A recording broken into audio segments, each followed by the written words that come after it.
Buddhism दुनिया का पहला रिलीजन था जो अपने जन्म स्थान से निकलकर दुनिया में दूर दूर तक फैल गया। बुद्ध की डेथ के बाद राजगढ़ में करीब 405 बीसी में पहला बुद्धिस्ट काउंसिल बना और ठीक 50 साल के बाद दूसरा काउंसिल वैशाली में बना। इन काउंसिल्स के बनने से बुद्धिज्म को इंडिया में फैलने में काफी मदद मिली। बुद्धिस्ट काउंसिल में बुद्ध की टीचिंग्स एंड रूल्स रेगुलेशंस को सुरक्षित रखने के लिए मंक्स समीक्षा करते थे और ये भी डिसाइड करते थे कि बुद्ध की बातों को कैसे लोगों तक पहुंचाया जाए।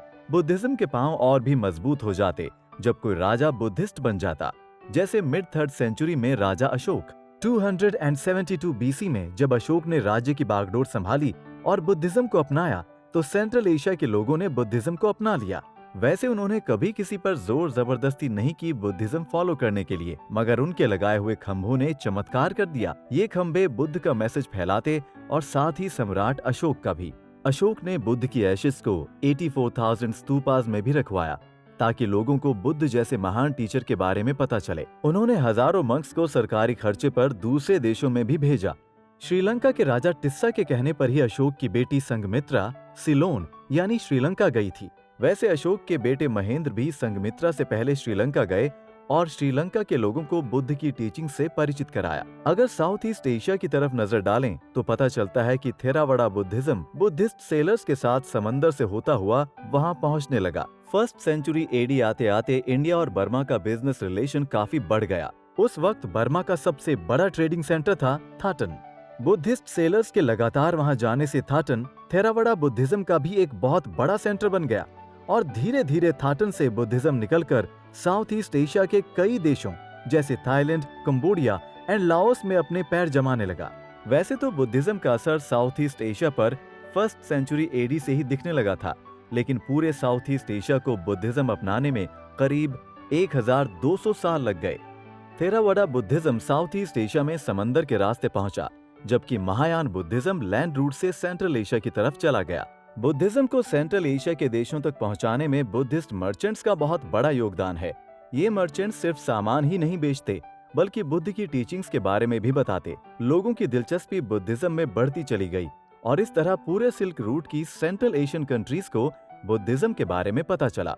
उस जमाने में सारा बिजनेस इसी रूट पे होता था। इसे सिल्क रूट इसलिए कहते हैं क्योंकि एंशिएंट चाइनीज मर्चेंट्स इसी रूट से यात्रा करते थे और चाइनीज सिल्क बेचते थे। सिल्क रूट चाइना से शुरू होकर सेंट्रल एशिया होते हुए साउथ एशिया, वेस्ट एशिया और नॉर्थ अफ्रीका तक जाने वाला जमीन का रास्ता था। नॉर्थ अफ्रीका से मर्चेंट्स समुद्री यात्रा करके रोम पहुंचते। इसका एक दूसरा रास्ता पाकिस्तान, अफगानिस्तान से होकर फारस की खाड़ी तक पहुंचता था, फिर समुद्री रास्ते से रोम तक जाता। जैसे जैसे सिल्क रूट पर बसे देशों के राजा बुद्धिज्म के बारे में और जानने लगे, उन्होंने बुद्धिस्ट मर्चेंट्स की होम कंट्रीज से मंक्स को बुलवा के टीचर्स और एडवाइजर रखना शुरू कर दिया और धीरे धीरे बुद्धिज्म में कन्वर्ट हो गए। 1st सेंचुरी एडी में cushion empire Hindu Kush mountain के आसपास के इलाके जैसे काबुल, गांधार, नॉर्दर्न पाकिस्तान और नॉर्थ वेस्टर्न इंडिया में फैला हुआ था, जो आज की 7 कंट्रीज जैसे Afghanistan, China, Kyrgyzstan, India, Nepal, Pakistan, Tajikistan, Uzbekistan के बराबर है। हिंदू कुश पर राज होने की वजह से कुशन इंडिया, चाइना, पर्शिया और ग्रीस के बीच होने वाले कारोबार को कंट्रोल किया करते थे।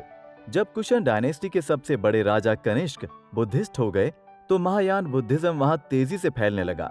ग्रीस इन्फ्लुएंस वाले बुद्ध के स्टैच्यूज इसी बात के गवाह हैं। चाइना में 2nd सेंचुरी एडी आते आते बुद्धिज्म सबसे बड़ा रिलीजन बन ही चुका था।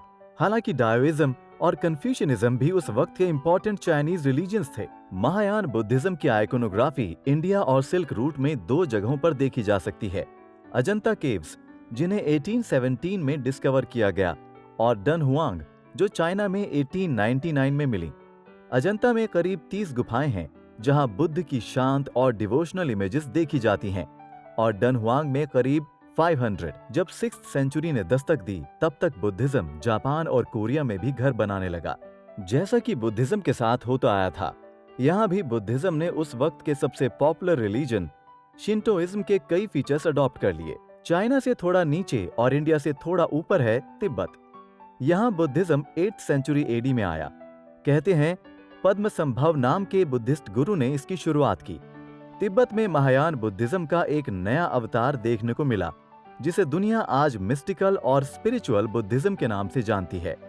बुद्धिज्म की इस ब्रांच में गुरुओं की अहम भूमिका होती है। इन गुरुओं को लामा कहा जाता है। तिब्बतन बुद्धिज्म बहुत जल्द तिब्बत की सीमा से निकलकर मंगोलिया, रशिया, भूटान के कुछ हिस्सों में भी पहुंच गया। यही नहीं, तिब्बतन बुद्धिज्म इंडिया भी वापस आया और अरुणाचल प्रदेश, लद्दाख, सिक्किम और धर्मशाला जैसी जगहों में छा गया। नॉर्थ ईस्ट इंडिया में बुद्धिज्म को फैलाने में सबसे बड़ा योगदान है पाला डायनेस्टी का। 8th सेंचुरी एडी में शुरू हुई पाला डायनेस्टी के राजा बुद्ध के फॉलोअर्स थे और नालंदा और विक्रमशिला यूनिवर्सिटीज के संरक्षक भी।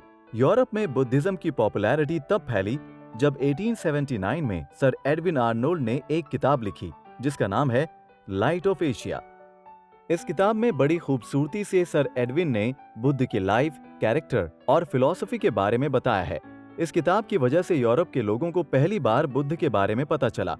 20th सेंचुरी की शुरुआत में बहुत से बुद्धिस्ट मंक्स ने यूरोप का रुख किया और लोगों को बुद्ध के बताए रास्ते पर चलने को कहा। 1950 में B.R. अम्बेडकर ने बुद्धिज्म में काफी रुचि दिखाई। 1955 में उन्होंने भारतीय बौद्ध महासभा की शुरुआत की और 1956 में एक किताब भी लिखी जिसका नाम है द बुद्धा एंड हिज धम्मा। 14 अक्टूबर 1956 में नागपुर में फॉर्मली उन्होंने बुद्धिज्म को अपना लिया तो उनके 5 लाख सपोर्टर्स भी बुद्धिज्म में कन्वर्ट हो गए। आज पूरी दुनिया में करीब 350 मिलियन बुद्धिस्ट्स हैं और दिन पर दिन इनकी गिनती बढ़ती ही चली जा रही है। Like, share, subscribe and click on the bell icon to never miss an update from Epic.